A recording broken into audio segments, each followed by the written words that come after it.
আবারও চুরির ঘটনা ঘটল গৌড় এক্সপ্রেসে। ফের রেলের নিরাপত্তা নিয়ে উঠল প্রশ্ন।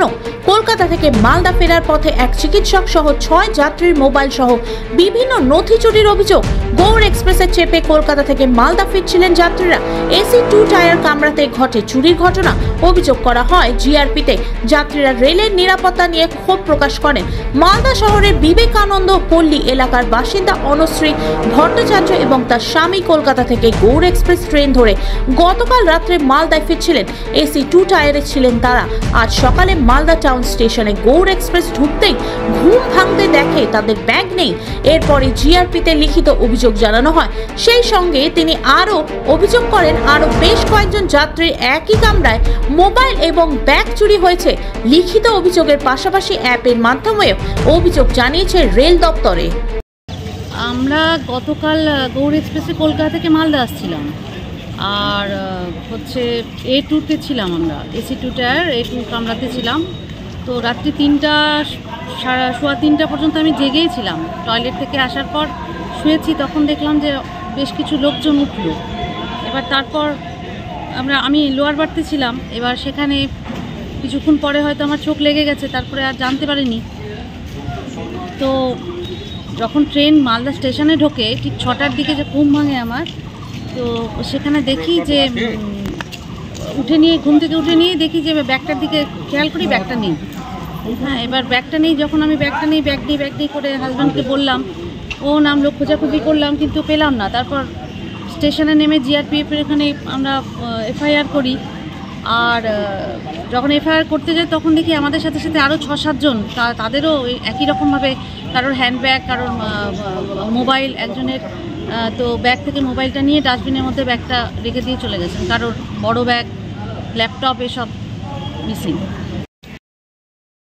আমরা কালকে রাতের বেলা গৌড় এক্সপ্রেস থেকে উঠেছি। গৌড় এক্সপ্রেস থেকে আসার সময় সকালবেলা আজকে যখন ঘুম থেকে উঠেছি তখন আমার মিসেস বললেন যে ব্যাগটা আর পাচ্ছে না। তো ব্যাগের মধ্যে 2খানা মোবাইল ফোন ছিল, কিছু ক্যাশ ছিল, আর ক্রেডিট আর ডেবিট কার্ড ছিল। তো আমরা এখানে এসে নিয়ে জিআরপিএফের কাছে কমপ্লেন করলাম। তো তখন পর্যন্ত মোবাইলটা তো সুইচ অন ছিল। তো ওনারা সাথে সাথে ট্র্যাকিংয়ে দিলেন, তারপর থেকেই নো নেটওয়ার্ক কাভারেজের মধ্যে চলে গেল। ঠিক আছে, যাই হোক আমরা ডায়েরি করেছি, ওনারা বলেছেন দেখবেন ব্যাপারটা। ঠিক আছে, তার মধ্যে আমরা রেল মদতেও অ্যাপ্লাই করেছিলাম। তো ওখান থেকেও ফোন করেছে, এখন সেখানেই ঢুকবো আরপিএফের অফিসে। তো সেখানেও ডিটেলসটা আমরা দেব। আরপিএফে অভিযোগ করেছেন? জিআরপিএফে প্রথমে অভিযোগ করেছি, তারপর রেল মদতে ওই অ্যাপের মাধ্যমে অভিযোগ করেছিলাম। কি খোয়া গেছে আপনাদের? আমাদের 2টো মোবাইল ফোন, আর তার সাথে এটিএম ডেবিট কার্ড, আর ক্যাশ হিসেবে ওই 1500-র মতন টাকা ছিল। আপনারা কলকাতা থেকে আসছিলেন? কলকাতা থেকে আসছি। কোন কামরায় ছিলেন? আমরা এসি 2 টায়ারে।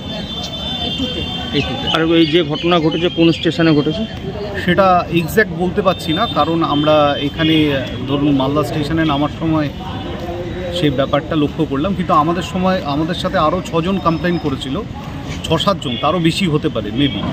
তো ওনাদের বক্তব্য যে ওনারা ফারাক্কার আগেই এই ব্যাপারটা খেয়াল করেছে। বলছি, রেল পুলিশের কি কোনো গাফিলতি দেখছেন এখানে?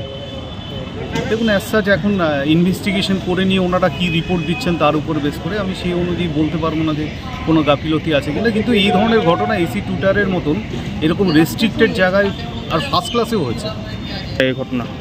দেখুন, এক্স্যাক্ট কিছু বলতে পারবো না।